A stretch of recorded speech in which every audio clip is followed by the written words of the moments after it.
Ayan na yun. Ano kaya? Saan tayo pupunta? Parang pangilig. Parang nagugutom ako Gusto ko today. yan. Sarap! Oh, bakery! Uy, bagong bukas! Ano to? Bagong branch. Pasensya. Oh my God, putok. Spanish Nay, bread. Putok. Oh, Spanish ano pa, bread. Spanish bread. Kababayan. May kabayan. Kababayan. Yung kababayan. Gusto ko yan. Okay, eto. May parang pang comedy yung tunog. Tanun, tanun. Okay. Eto sigurado. Na-miss nyo ito. Ang ating kwentuhang hindi pang marites, pero kwentuhan na. Marites!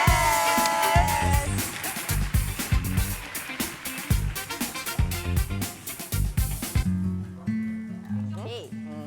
Friday, ha? Trial period. Live-in muna bago I do. Nag-live-in muna kami ng girlfriend ko for 2 years bago ako nag-propose sa kanya at ngayon ay nagpaplano na kami ng kasal.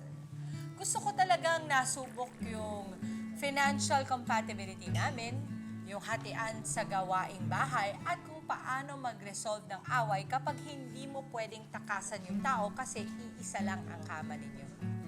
Para sa akin, best decision ang mag-live-in muna. Parang tinanggal yung filter ng dating phase at nakita namin yung totoong ugali ng isa't isa. Para sa mga kasal na ngayon, mas nagbago ba ang dynamics nung naging official na kayo sa papel o naging formality na lang? Confused fiancé. Magandang tanong ano. Tsaka parang, kasi sa mga panahon ngayon, actually pwede mo na i-consider yan. Merong, di ba, siguro lagyan natin sa mga 10, 20 years ago, di mo pwede pag-usapan yan. Kung gagawin mo, patago. Oo nga. Ang concern ko lang dyan, kasi medyo progressive thinking din ako. Kailangan mo lang tignan kung nasaan yung magulang ng babae.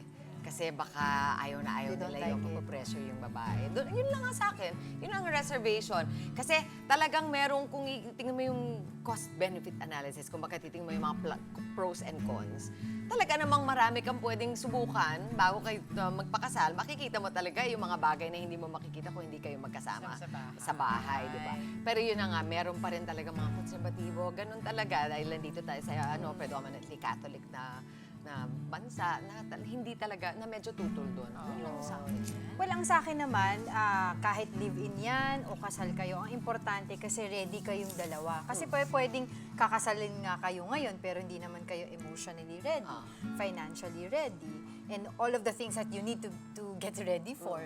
Diba? So, importante yung ganun, na mas ready kayo. At saka ang relationship po, ang marriage or pag mag-live-in, no, ay hindi po yan parang swerte lang kayo sa isa't isa. You have to work on it. Tama. Diba? Kung meron pong pagkukulang yung isa, dapat punan, pag-usapan. Kasi hindi yan po pwede na, okay, kinasal kami, dapat ba maging sweet kami ulit o hindi?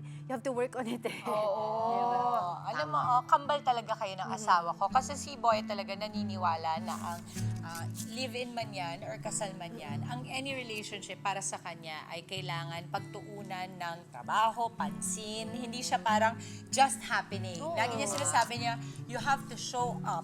Etong sa tanong mo, kung may nagbago ba, hindi ko masagot kasi hindi ako nakapag-try. Pero para sa akin, ang buhay mo ay para sa'yo. Ang tanging makakaalam lang kung paano ang magiging takbo ng relasyon nyo kayong dalawa lang. So, palagay ko, nasa perspektibo nyo yan, kung titingnan nyo as a formality na lang yung papel or magbabago ba yan. Pero ako naman, sa any relationship, mapapapel, walang papel, basta kayo ay nagmamahalan, it will be up to you. Ang sabi nga namin ni Angela, sa lahat ng bagay, kita-kita tayo sa finals! So, kasi maraming pwede masabi ang ibang tao, pero at the end of the day, pag napatunayan nyo na kayong dalawa hanggang dulo, ay wala na silang masasabi, palagay ko. Who you na lang sila sa inyo. Pero kailangan talaga magkasundo kayo dyan sa Yes. arrangement. Importante. Yes. Oo, tsaka ito lang, dahil si Boy ang sumulat Yes, sa atin. Mama. Usually, merong konting fear din sa babae na parang, kailan na mangyayari? Baka masyado na kayo maging kampante sa inyong arrangement na hindi na, makalimutan na yung, kasi mahalaga din talaga yung magpakasal at nandun talaga yung basbas ng Panginoon kung kayo ay Katoliko at Yes. legal talaga. Oo. So, don't lose sight of that lang. Oo, legality-wise, syempre, pagdating sa mga ari-arian at pagdidesisyon sa Oo. buhay, di ba, kailangan Practical kasal kayo. kasi. Yun naman yun kung pag-uusapan yung legality Palagay ko kasi of the pagdating sa marriage. live-in, dyan medyo nabe-blur yung line. Yes. Diba? Ng iyo ba to? Akin ba ito? Oo. Tayo ba dapat nagbabayad nito o ikaw lang? Sino bang nagyaya sa atin mag-live-in? Palagi ko mga ganyan. Meron. Oo. Pero 'di ba, yung ano naman, whether may papel, whether legal o hindi, tama kayo. It's really a decision, a choice. Like the choice that 'di ba? 33 years. Every day I choose you. Happy anniversary. Direct, i-focus naman natin Robby. kay Mama Chicks lang kasi Okay, one may more greeting time. siya para kay Kong. One more time. Sabi ko lang, di ba? Happy 33rd Anniv. Yun na nga yan, di ba? I choose you every day. O yan, and many, many days. So by 365 times 33. Naku, wag mo na akong imas. Ma, pero alam mo, ako, believe ako sa inyo. Gusto ko lang sabihin na I've seen you both live in person, how you are to each other, and what goals you are, truly.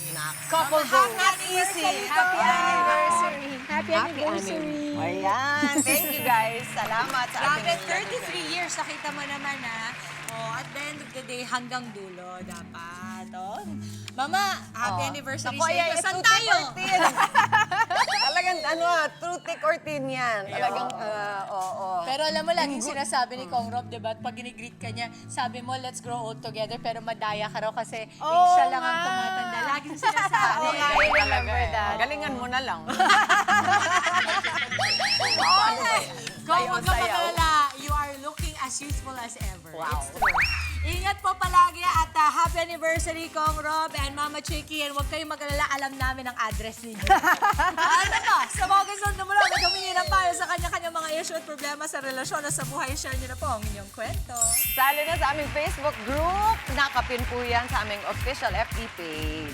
Abangan po sa susunod ang isa na namang istorya na ating pag-uusapan, hihimayin at bibigyan ng opinyon dito lang sa Marites! Mga kapatid, Angela Lagunsad Castro po para sa komprehensibo at makabuluhang balitaan at talakayan, mag-follow at subscribe na sa social media pages ng News 5.